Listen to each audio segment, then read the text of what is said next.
So you have lived many different lives and you wear many different hats. And so, yeah, he does play by play, he does all the voice, but he also works for the University of South Carolina. So it's interesting. You have a lot of jobs, you have a lot Yeah. of things you have to do. But for specifically with women's basketball, you have been there really since the beginning, before it became what it is. What has it been like for you to watch it become this powerhouse program? Well, I just kind of chuckle to myself again because very fortunate to be where I am that I was just happy to get a D1 broadcasting job and then, you know, then we got good.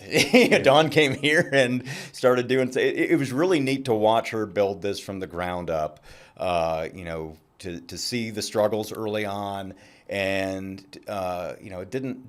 It happened quickly, but there were some bumps. There were some struggles, and it was neat watching her evolve as a coach. Because when she got here, she was used to certain kinds of players that she had when she was at Temple, and when she got here, she was getting higher caliber players that maybe didn't respond as well to her style of coaching at the time. And in my mind, I don't know if she'll say this, but I can remember a day specifically when I thought she changed as a coach, where she really grew. It was early in her time here. We were on a double road trip somewhere. I'm not sure where, but we had 2 games in a row that were on the road. So we stayed on the road. We were practicing in someone else's gym. And she was really getting after the ladies in a practice, and you could tell they just weren't responding to it. Their heads were down, and she noticed it, and she stopped. She was very vocal, and she stopped, and she realized this isn't working. So she calmed down, and she said, okay.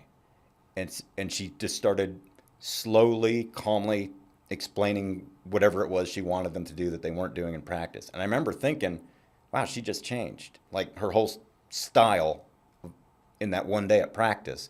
And I think, she grew as a coach and the players responded to it. And I think, she's evolved a lot as a coach. She always knew the game, but she had to evolve, to her players. And I just always remember that moment.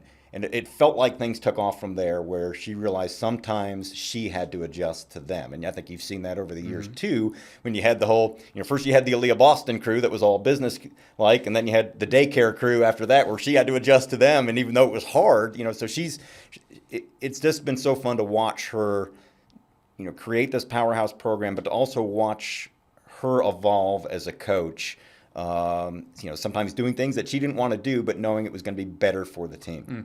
And I think what's interesting too about your job and how it's different from mine. So like I get access to the team, but it's kind of like organized access, Right. whereas you, since you will work for the school and you fly with the team, to all of their games, you have more access and kind of a more personal relationship with them. So for our listeners and our viewers, what is the access like for not just women's basketball, all your Gamecock teams? How much do you get to watch them, talk to them, all that kind of stuff? Well, the neat thing is you see them for what they are. Like, to me, as a 55-year-old, they're kids. I know they're technically adults, but they're young people. And so if you only see them on game day, and they're great athletes, obviously, you see them in that mode as these terrific athletes that you just want them to win so badly.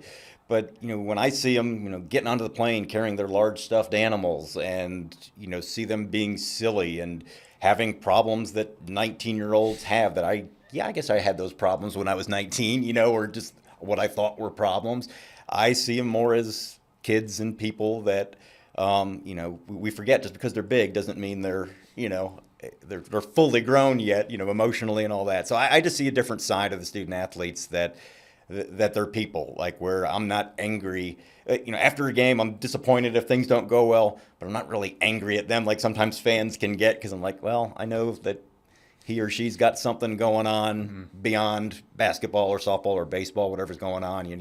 There's always things about kids that maybe aren't made public, and so you understand sometimes. Like, I remember there was years back when I used to work football games here. We used to do replay broadcasts for football games for Sports South, and I used to work on those broadcasts. And I remember there was a kid who was a defensive back, punt returner, had a bad day, like fumbled a punt in a game. Maybe he fumbled two, I don't know. And you could hear it from the press box fans just screaming at this kid, like most fans do. It's part of the game. And I knew that, I think like a few weeks ago or a month ago, that kid had lost a parent, and I'm like, man, that kid's got a lot going on in his life beyond that fumble that just happened. Yeah. You know, so to answer your question, the neat thing about being behind the scenes is you get to know the kids and what they're really like beyond, you know, scoring baskets and all that, and that makes it more fun when they do succeed because you know their backstory is a little bit better. And so, you know, that also makes you want to cheer for them a little bit more because you do know, you know, the struggles they've had or the joys they've had, or, you know, a little bit about their families. So that's the best part about them is getting to know what they are beyond being athletes.